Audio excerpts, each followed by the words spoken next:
بسم اللہ الرحمن الرحیم۔ تمام دیکھنے اور سننے والوں کو السلام علیکم ورحمۃ اللہ وبرکاتہ۔ پچھلی ویڈیو میں نے ایک سوال پوچھا تھا کہ اگر کوئی کہتا ہے کہ اللہ موجود نہیں تو اس کے پاس اس دعوے کی کیا دلیل ہے؟ آج اسی بات کو آگے بڑھاتے ہیں۔ میں چاہتا ہوں کہ آپ میری بات سے اتفاق نہ کریں اگر وہ آپ کو غلط لگتی ہے، لیکن ایک درخواست ہے کہ میری پوری بات سن لیجئے، پھر فیصلہ کیجئے۔ ہم اس دنیا میں جو بھی چیز دیکھتے ہیں اس کے بارے میں ایک بات جانتے ہیں کہ اس کا کوئی نہ کوئی سبب ہوتا ہے، کوئی نہ کوئی وجہ ہوتی ہے اس کی۔ مثلاً اگر آپ کے گھر کی بجلی اچانک چلی جائے تو آپ فوراً پوچھتے ہیں کہ بجلی کیوں گئی۔ اگر آپ کا موبائل بند ہو جائے تو آپ سوچتے ہیں کہ اس کی کیا وجہ ہے۔ اگر دروازے پر دستک ہو تو آپ سوچتے ہیں کہ دروازہ کس نے کھٹکھٹایا۔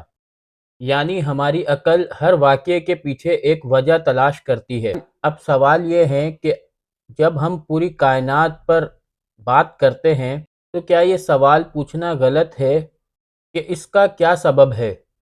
بعض لوگ کہتے ہیں کہ بگ بینگ ہوا تھا۔ میں اس بات سے انکار نہیں کر رہا کہ سائنس بگ بینگ ماڈل پر تحقیق کرتی ہے، لیکن میرا سوال کچھ اور ہے۔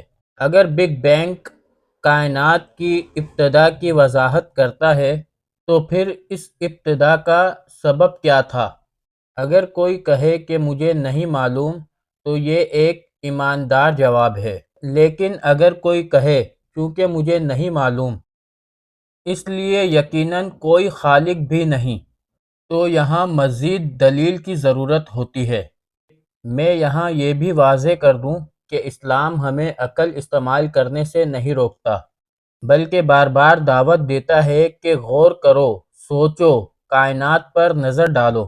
میرے نزدیک ایمان اندھی تقلید کا نام نہیں، بلکہ غور و فکر کے بعد حق کو قبول کرنے کا نام ہے۔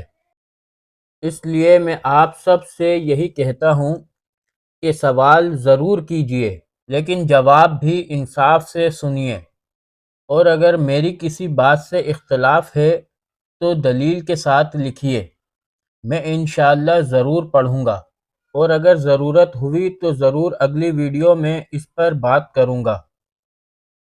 اگلی ویڈیو میں ہم ایک اور اہم سوال پر گفتگو کریں گے۔